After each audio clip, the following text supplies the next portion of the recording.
Hello students. तो आज हम देखेंगे चैप्टर 16 जो है क्लास 8 का। क्या है ये है लाइट।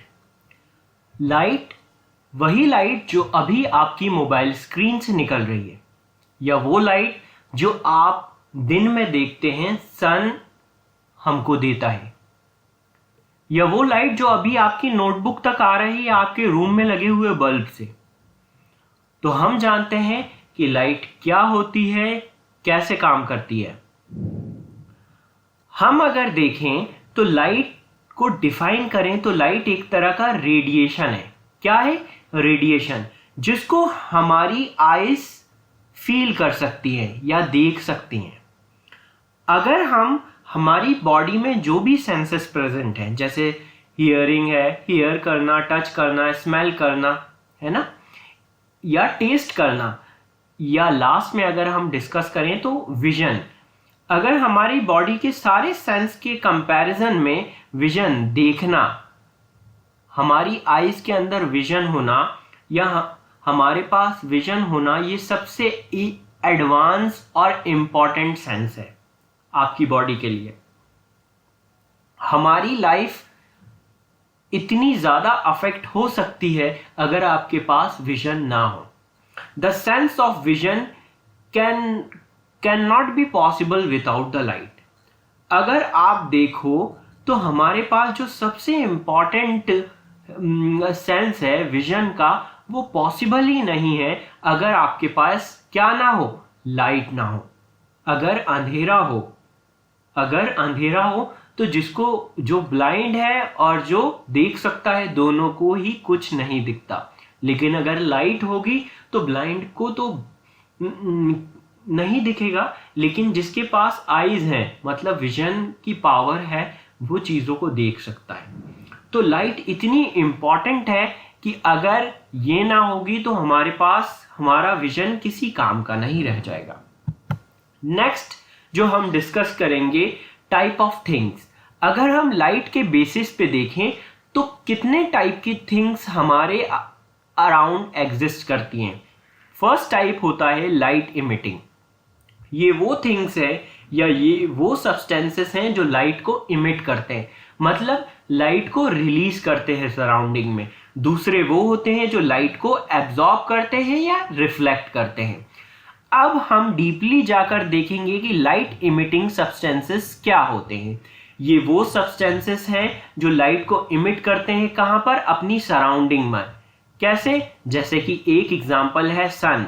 ये अपनी सराउंडिंग में लाइट को इमिट करता है, और सोलर सिस्टम में जितने भी प्लैनेट हैं इस सन के आसपास, उन सब के लिए लाइट का सोर्स क्या है? सन है। अब ये देखें, जो लाइट इमिटिंग टाइप के मटेरियल होते हैं इनके पास खुद की लाइट होती है, मतलब ये लाइट को प्रोड्यूस कर रहे होते हैं। इसी वजह से इनको एक नाम और दिया जाता है जिसको बोलते हैं ल्यूमिनस ऑब्जेक्ट, मतलब लाइट प्रोड्यूस करने वाले या चमकने वाले। उसमें हम क्या क्या लेते हैं, जैसे हमारे डे टू डे लाइफ में एग्जाम्पल हो गया सन, हो गया स्टार, हो गया कैंडल है, बल्ब है। अगर आप देखो तो ये बल्ब है, ये सब क्या कर रहे हैं? ये लाइट को इमिट कर रहे हैं, इनके पास खुद की लाइट है। मोबाइल स्क्रीन हो गई, कैमरा, फ्लैश हो गया, ये खुद की लाइट इमिट कर रहे हैं। दूसरे वो मटेरियल जो लाइट को एब्जॉर्ब करते हैं या रिफ्लेक्ट करते हैं। तो ये जो मटेरियल्स होते हैं बच्चों, इनके अंदर खुद की लाइट नहीं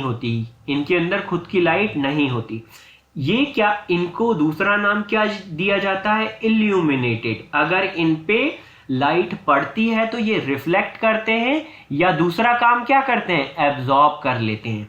जैसे हम देखते हैं कि चंदा मामा जो हमारे हैं, मून जो है वो चमकता है। क्यों चमकता है? क्योंकि उसके ऊपर सन की लाइट पड़ती है, और सन हमें नाइट टाइम में नहीं दिखता, लेकिन दूसरी तरफ होता है। क्यों होता है? जब सन दूसरी तरफ होता है और सामने क्या होता है? मून होता है, तो हमारी अर्थ से मून हमें चमकता हुआ दिखता है, क्योंकि वो लाइट को क्या करता है? मून रिफ्लेक्ट करता है। ऐसे ही जो मिरर होता है वो इतना शाइनी क्यों होता है? क्योंकि वो लाइट को रिफ्लेक्ट करता है। तो कुछ मटेरियल जो लाइट को ज्यादा रिफ्लेक्ट करते हैं वो चमक रहे होते हैं, दूसरे वो मटेरियल्स होते हैं स्टूडेंट जो लाइट को एब्जॉर्ब करते हैं, तो वो क्या हो जाते हैं, हीट अप हो जाते हैं। हमें ये समझना है कि हमारी सराउंडिंग में सिर्फ दो टाइप के मटेरियल होते हैं, लाइट एमिटिंग और लाइट एब्जॉर्बिंग या रिफ्लेक्टिंग जिनको बोलते हैं। व्हाट मेक्स थिंग्स विजिबल, आखिर वो क्या रीजन है जिसकी वजह से हमें चीजें दिखाई देती हैं। हमें अगर कोई भी चीज दिखाई दे रही है तो वहां पर तीन फैक्टर होते हैं, मतलब तीन थिंग्स की वजह से हमें कोई भी चीज दिखाई देती है। पहली चीज हमारे पास आईज होना, आईज, फिर उसके बाद लाइट और फिर जो ऑब्जेक्ट दिख रहा है वो। अगर तीनों चीजें एक साथ मौजूद हैं तो हमें वो थिंग दिखेगी, मतलब जो भी चीज हम देख रहे हैं उसके साथ लाइट होना चाहिए या हमारी आईज होना चाहिए। ऐसा नहीं कि ब्लाइंड पर्सन को दिखेगा, है ना। तो किसी भी चीज को देखने के लिए ह्यूमन आई, लाइट और ऑब्जेक्ट का होना जरूरी है। अब अगर देखें तो मिनिमम रिक्वायरमेंट क्या होती है, light is the minimum requirement for the vision. अगर कोई ऑब्जेक्ट है, वो जैसे ये ऑब्जेक्ट ये रखा हुआ है, बेड है, और ये लाइट इमिट हो रही है इसी लैंप से। अगर ये लाइट नहीं होगी तो पूरा रूम डार्क होगा और आप इस बेड को और इस बेडशीट को और ब्लैंकेट को नहीं देख पाओगे, ना इस टेबल को देख पाओगे। तो मिनिमम रिक्वायरमेंट क्या होती है, अगर लाइट चली जाए, रात को अंधेरा हो, तो आप आसपास की चीजों को नहीं देख पाते। तो इसी पॉइंट में यहां मेंशन किया गया है कि मिनिमम रिक्वायरमेंट लाइट होती है, जिसकी जो अगर ना हो तो आप चीजों को देख नहीं पाएंगे। लाइट फ्रॉम द बल्ब और reflected light of the object entering in our eyes makes things visible. हमें वो चीजें दिखती हैं जिससे लाइट आ रही है और हमारी आईज में इंटर कर रही है स्टूडेंट, या जैसे कि बल्ब है, इसकी डायरेक्ट लाइट हमारी आईज में इंटर कर रही है। ओके, हमारी आईज में अगर ये लाइट इंटर कर रही है तो हमें बल्ब दिखेगा। या दूसरी चीज ऐसा हो सकता है कि ये लाइट आई, किसी पर टकरा कर हमारी आईज तक पहुंची तो हमें दिख रही है। तो हमें वो चीजें दिखेंगी या तो जिनसे डायरेक्ट लाइट आ रही हो या उनसे रिफ्लेक्ट होकर लाइट हमारे आईज में इंटर कर रही हो। तो वही चीजें हमें दिखेंगी जिनकी खुद की लाइट होगी या उनसे रिफ्लेक्ट होकर आ रही होगी। नेक्स्ट थिंग हमें यहां पढ़ना है law of reflection. Law of reflection क्या होता है। अब हमें लॉ ऑफ रिफ्लेक्शन को पढ़ने से पहले हमें यह समझना है कुछ बेसिक की पॉइंट्स को, कुछ टर्मिनोलॉजी को समझना है कि वो कहां से आई, कैसे है। उसके बगैर हमें लॉ ऑफ रिफ्लेक्शन समझ में नहीं आएगा। जैसे है इंसिडेंट रे, द लाइट रे विच strike on the surface is called incident ray.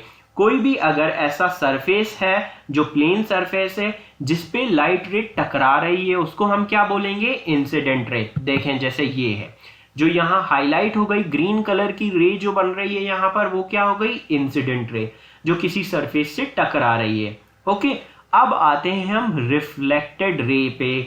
The light रे that comes back after the reflection, जो सरफेस से वापस चली जाएगी टकराने के बाद। ये इंसिडेंट रे आई, सरफेस से टकराएगी और कहां चली जाएगी, ये जब रिफ्लेक्ट हो जाएगी सरफेस से टकराने के बाद वापस मुड़ जाएगी, तो इस रे को क्या बोलेंगे हम, रिफ्लेक्टेड रे। अब आप इसको अलग से देख सकते हैं कि रिफ्लेक्टेड रे कौन सी हुई।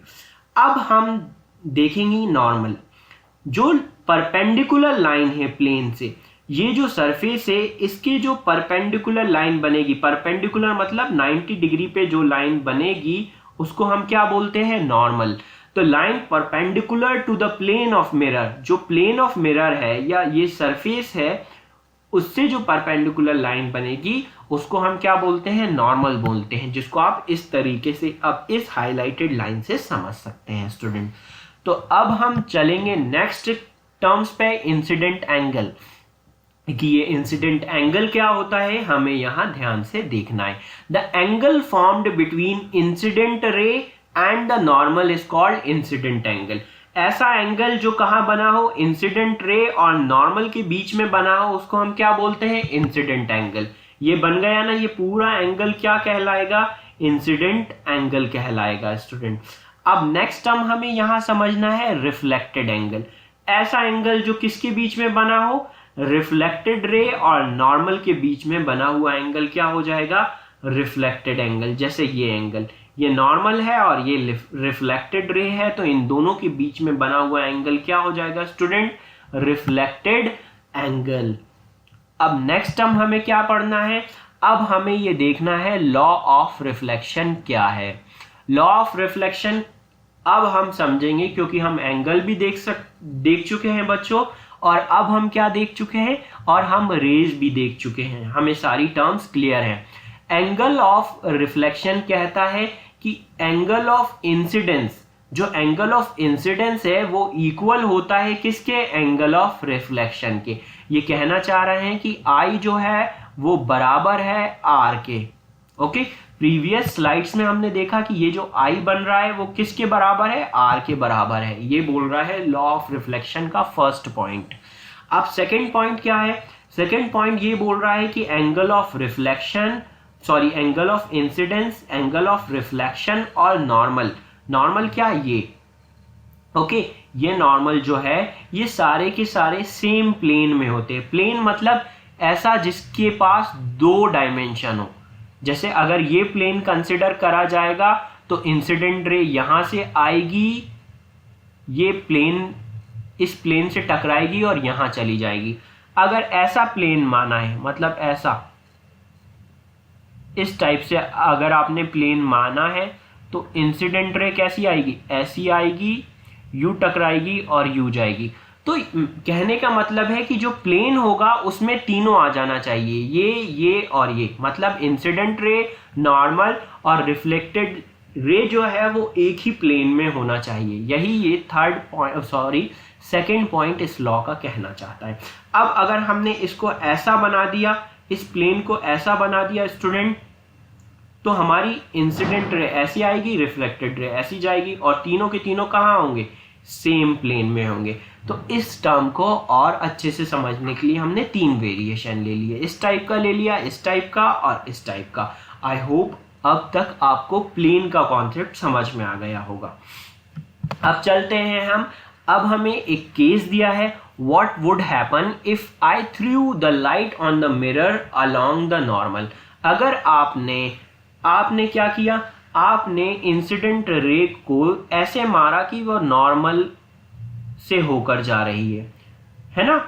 If the light ray strike over the plane mirror making 90 degree, मतलब इस लाइट रे को ऐसा शिफ्ट कर दिया, यहां आ गया, इंसिडेंट रे को इधर शिफ्ट करा तो क्या हो जाएगा, 90 डिग्री एंगल बन जाएगा, किससे, प्लेन मिरर से। प्लेन मिरर से 90 डिग्री एंगल बनाना है हमें, इस तरीके से हमें स्ट्राइक करना है। Then the reflected angle will be the same, मतलब जो रिफ्लेक्टेड एंगल है वो भी क्या बना लेगा, 90 डिग्री बना लेगा, किसके साथ, प्लेन ऑफ मिरर के साथ। मतलब कैसी आएगी रे, ऐसी आएगी और ऐसी वापस चली जाएगी। समझ में आया, ओके। अगर अभी इस पे क्लियर नहीं है तो हम इसको इस तरीके से देख सकते हैं, इसको रिमूव करते हैं, एक्स्ट्रा वर्क जो हमने कर लिया था इसको रिमूव करते हैं। अब देखो, अब अगर देखो ये जो था नॉर्मल, अगर हम 90 डिग्री पर या परपेंडिकुलरली इंसिडेंट रे को मारे तो वो इस तरीके से आएगी, उसका आने का डायरेक्शन ये होगा। तो स्टूडेंट जाएगी कैसे, ऐसे ही आएगी और इस तरीके से वापस लौट जाएगी, जिस रास्ते आए थे उस रास्ते चले गए। तो स्टूडेंट ये था पॉइंट, हमने ये पढ़ा इस वीडियो में। नेक्स्ट के टॉपिक हम कंटिन्यू करेंगे नेक्स्ट वीडियो में। जब तक के लिए थैंक यू, गुड बाय।